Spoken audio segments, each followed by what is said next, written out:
manya-manya masu ƙanƙanan takalma irin na goshin kura,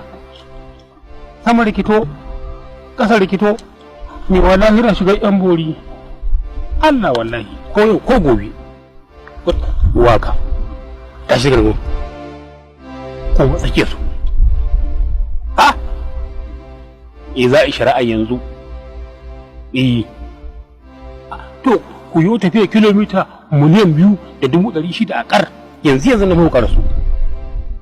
A su suna bayan Jidda ba su karasu mutu kuna nan da azhar za su wuce Jidda